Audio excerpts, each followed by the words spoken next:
Today I'm fixing fabbing up, fixing this Amazon roll pan.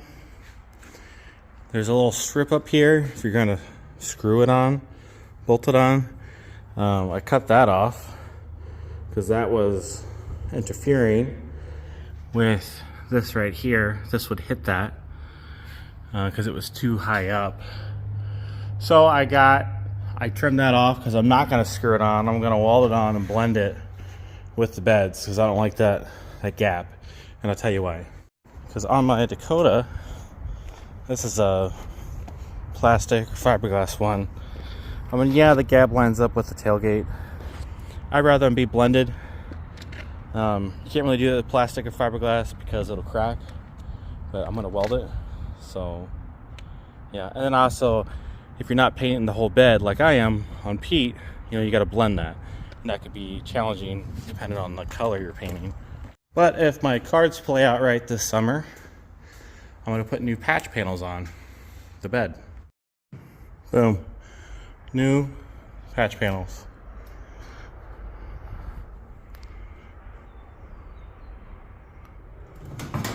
Now you might be saying, why are you putting patch panels on this bed? This thing is roached. It is roached. You're completely accurate. So are the rockers, so are the cap corners.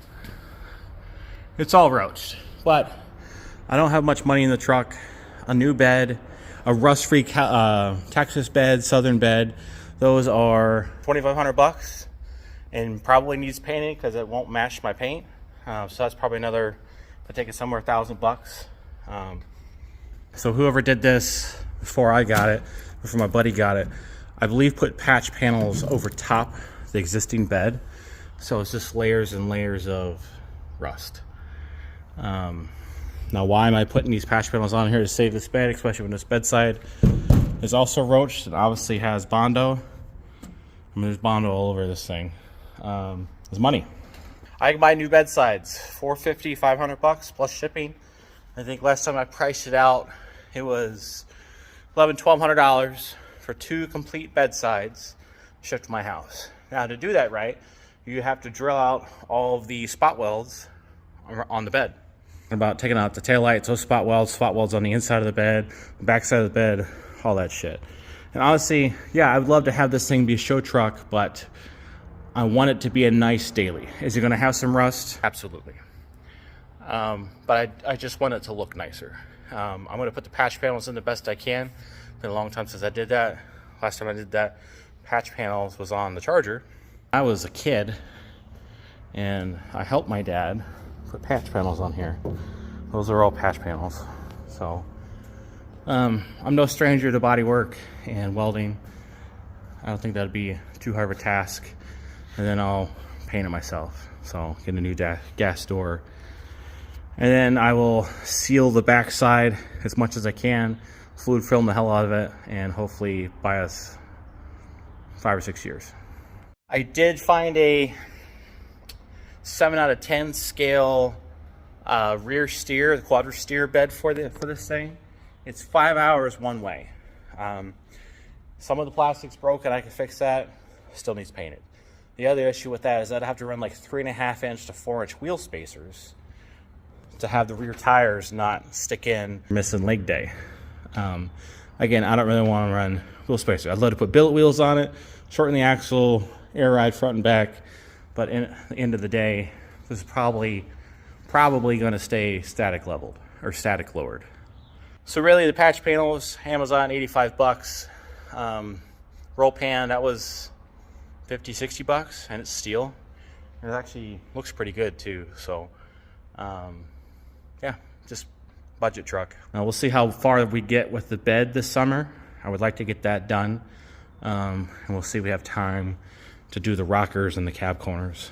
And then I gotta fix the bottom of that rear door. The front doors are off of a Tahoe. Those are good. I've been fluid filming those on the inside.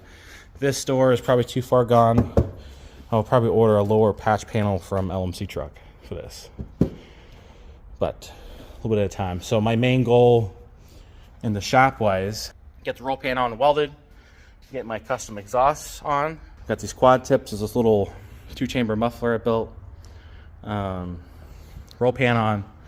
exhaust on, rear bed or patch panels in and painted.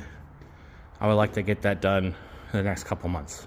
So we'll see how my time with work and family allows me to do that. But yes, I would love to get at least a bed done this summer. We do need to get the Mustang out. Hopefully that still runs and drives. It ran and drove when I put it away last year. I put the new motor in it. The Charger, we're gonna put the alternator back in and then try to diagnose the low oil pressure issue. I don't want to pull the motor on that, but we may have to. Subaru needs the front door speakers finished. And then the subs put back in the trunk. And then it does need half shaft CV boost, but I'm not worried about that right now. Do need to get new tires for the summer wheels. These are the winter wheels with Blizzaks on it. This is pretty much a driver. And the Dakota, I've been beating the hell out of that thing.